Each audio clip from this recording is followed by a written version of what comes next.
Jadi dalam pemasaran, tadi mungkin sudah disampaikan formatnya, pemasaran. Dalam keuangan sudah ada Excel yang diisi. Jadi kalian tinggal mengisi Excel-nya. Nah, bagaimana cara mengisi Excel-nya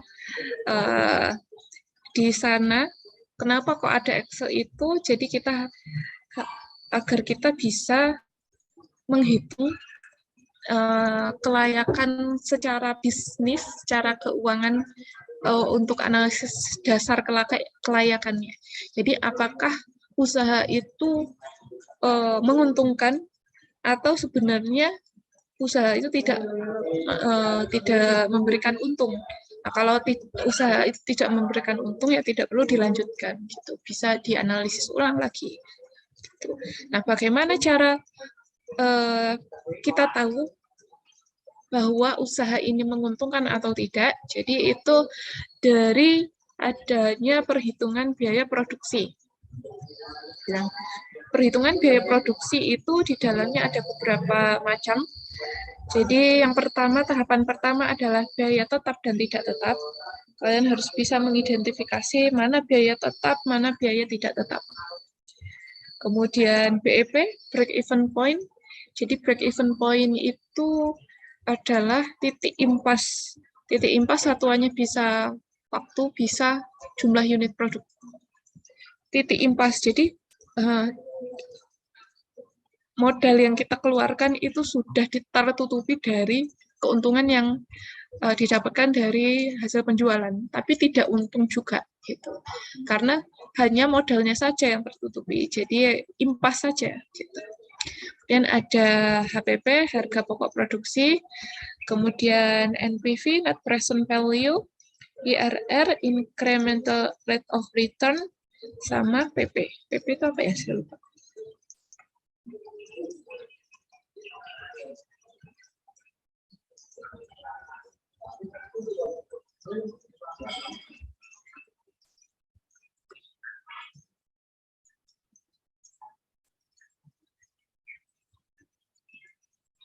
Nah, kita langsung ke identifikasi aja ya. Identifikasi biaya produksi. Nah, biaya produksi apa sih yang dimaksud dengan biaya produksi? Jadi, biaya produksi itu adalah semua pengeluaran yang dapat diukur dengan uang, baik yang telah, sedang, maupun yang akan dikeluarkan untuk menghasilkan produk. Jadi, apapun dalam Excel nanti, apapun biaya yang muncul, entah itu munculnya sekarang atau akan muncul di kemudian hari, yang terkait dengan produksi, maka harus kita identifikasi.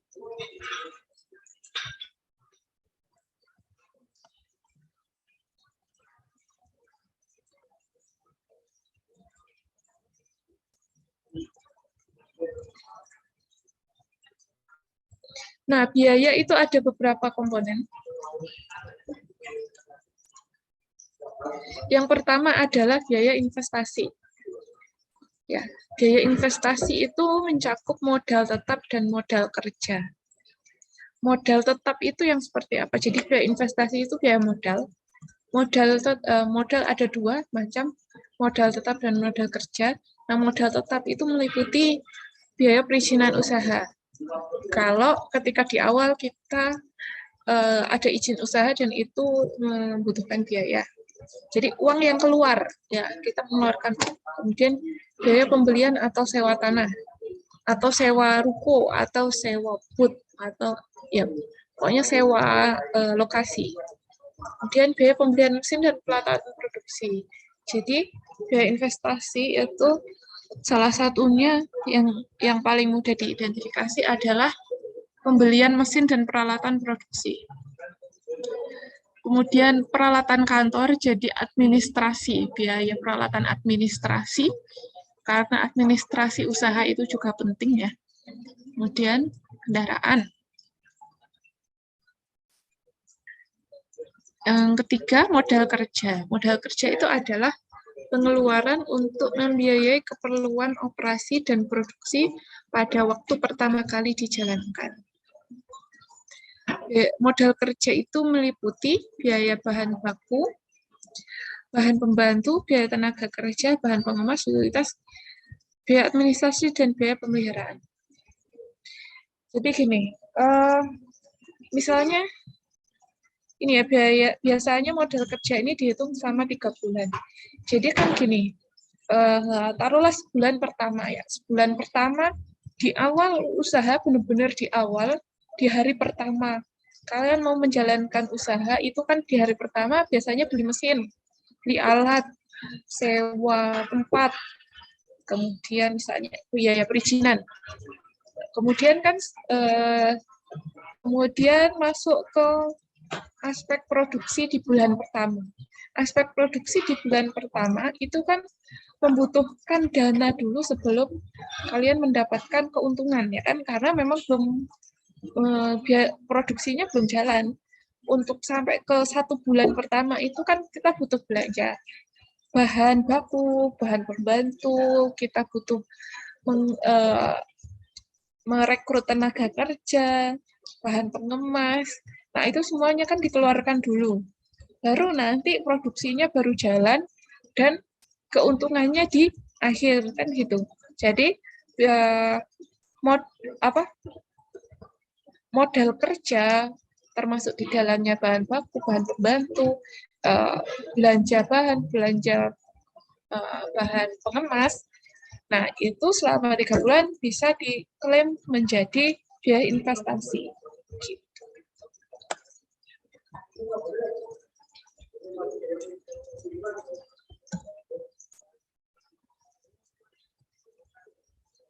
Nah, ini biasanya ya, besarnya modal kerja itu 15% sampai 20% dari modal tetap.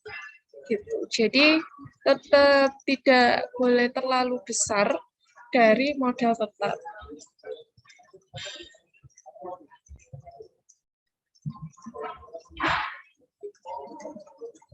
Nah, kemudian yang kedua adalah biaya operasional.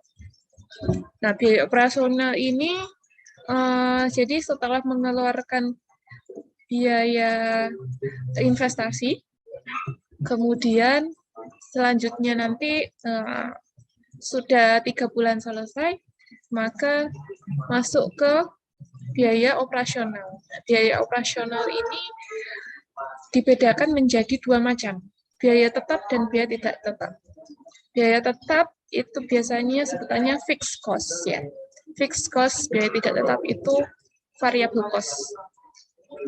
Biaya tetap itu apa yang dimaksud biaya tetap? Itu pengeluaran yang jumlahnya relatif tetap dari tahun ke tahun atau satuannya kalau bulan ya bulan ke bulan. Gitu ya. Nah, kalau biaya tetap ini jumlahnya tetap, mau dia produksinya kapan saja, jumlahnya berapa saja, atau dia tidak produksi sama sekali, itu biaya tetap itu tetap keluar gitu dengan jumlah yang relatif tetap. Nah, kemudian yang ketiga adalah variable cost. Ini pengeluaran yang jumlahnya dinamis. Kenapa dinamis? Karena besaran biayanya itu mengikuti dari jumlah produk yang diproduksi gitu. Jadi kalau jumlah produksinya sedikit, maka variable cost-nya juga menurun. Kalau jumlah produksinya besar, maka variable cost-nya akan naik. Gitu. Nah, ini contoh dari contoh fixed cost dan variable cost itu apa saja sih yang termasuk di situ gitu ya. Itu yang pertama, kalau fixed cost ini ya, kalian nanti sudah di-share ya.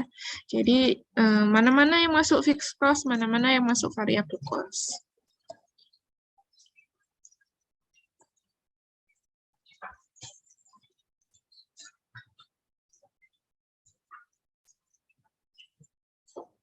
Ya, untuk rumus-rumusnya ini sudah di Excel sudah otomatis ya. Jadi kalian tinggal mengidentifikasi komponen biayanya saja.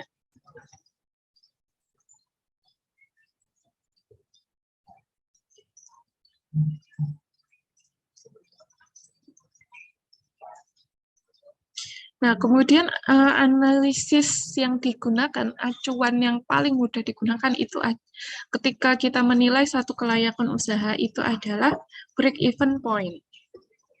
Nah, break-even point itu adalah perhitungan keuangan dasar yang menunjukkan berapa modal dibutuhkan untuk membuat produk. Jadi BEP itu selalu menunjukkan persamaan jumlah biaya dan harga produk. Jadi BEP itu menjadi acuan pada jumlah produk yang keberapa kita itu menilai bahwa usaha itu layak untuk dilanjutkan. Jadi kalau BEP-nya itu jumlah produknya sangat tinggi, maka berarti kan gini, kita harus menjual produk yang sangat banyak untuk bisa menutupi biaya yang sudah dikeluarkan, gitu kan, biaya investasi yang sudah dikeluarkan. Dengan kita mengejar itu, semakin besar BEP, maka waktunya juga semakin lama. Gitu. Jadi semakin besar jumlah produk hasil dari perhitungan BEP, maka ya semakin lama biaya produksi itu bisa tertutupi gitu. Dan itu kan padahal kita selama kegiatan produksi kan kita mengeluarkan biaya operasional terus, tapi belum BEP, nah itu bahaya gitu ya. Jadi semakin BEP-nya sedikit, maka itu sangat menguntungkan gitu. Apalagi untuk UKM, untuk skala kecil. Kalau skala kecil itu misalnya BEP-nya dalam satuan waktu ya, dalam satuan waktu itu BEP-nya, payback period-nya, waktu BEP-nya itu misalnya sampai tahunan, nah itu berarti biaya investasi yang dikeluarkan itu terlalu besar gitu. Kalau untuk ini untuk skala UKM ya, tapi kalau waktu balik modalnya itu misalnya sebulan 2 bulan sudah balik modal ya berarti aman gitu. Karena apa? Karena dalam usaha kecil itu kan pembiayaan itu kan itu ya. Jadi kan pembiayaan itu belum aman, belum secure gitu. Kecuali kalau itu sudah perusahaan skala besar, bukan UKM, maka platform pembiayaan itu kita bisa investasi sebesar apapun itu bisa dijamin oleh bank karena juga dengan stabilitas usaha yang sudah stabil.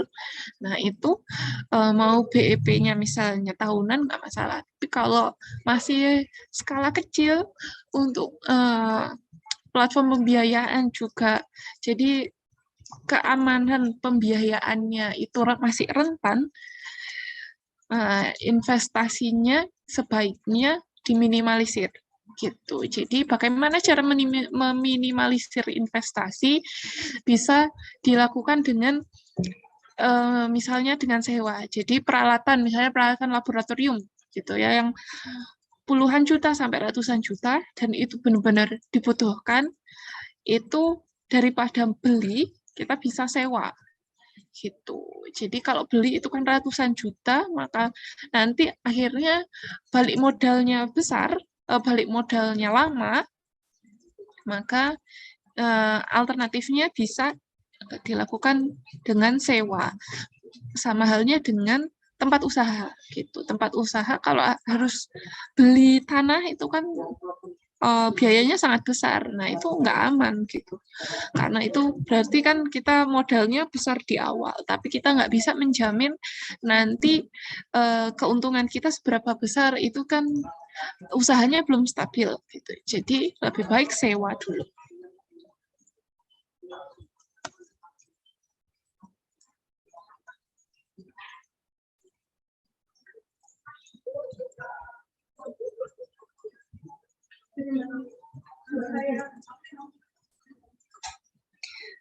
Nah, ini yang aspek yang kedua adalah net present value.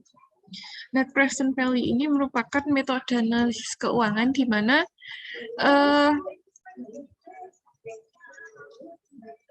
proyeksi arus kas.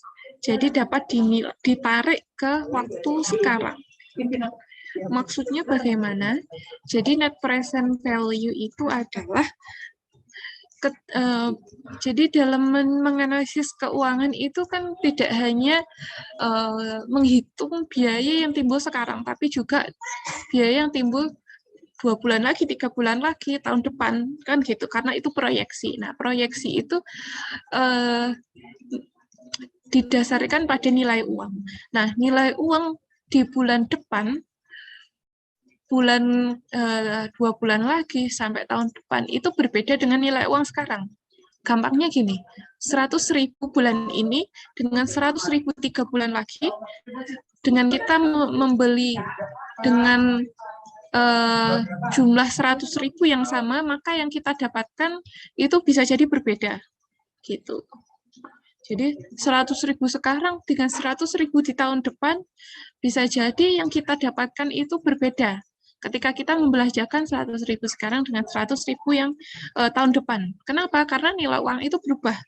Faktornya banyak, inflasi dan sebagainya gitu ya. Jadi net present value ini ketika kita memproyeksikan biaya produksi misalnya 3 bulan lagi, itu harus kita konversi menjadi nilai sekarang itu berapa gitu. Jadi kalau 1 juta 3 bulan lagi itu berbeda dengan 1 juta sekarang, harus kita konversi, kita tarik semuanya di nilai sekarang. Makanya namanya net present value ya, present itu sekarang. Kemudian ada internal rate of return. Jadi metode IRR, metode penilaian kelayakan proyek dengan menggunakan perluasan metode nilai sekarang. Jadi IRR itu adalah tingkat pengembaliannya. Nah, ini PP itu payback period. Payback period ini sebenarnya tadi yang sudah saya sampaikan, payback period itu waktu balik modalnya gitu. Jadi kalau BEP itu satuannya unit produk, nah kalau payback period itu BEP tapi satuannya waktu, bisa hari, bulan, atau tahun. Nah, itu ya, itu yang bisa saya sampaikan. Untuk lebih detailnya bisa ditanyakan ke saya atau ke asisten praktikum. Nah, kalau asisten praktikum juga masih ada kesulitan, bisa ditanyakan ke saya atau Pak Syihab gitu terkait dengan data apa yang diambil di UKM dan bagaimana cara menganalisisnya. Karena ini nanti juga akan dibahas juga di kelas masing-masing, karena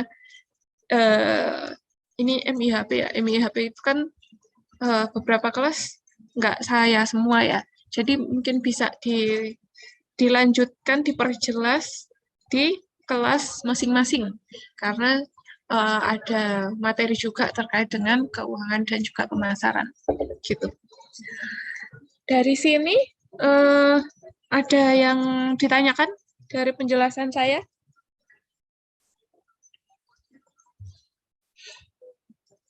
Belum ada?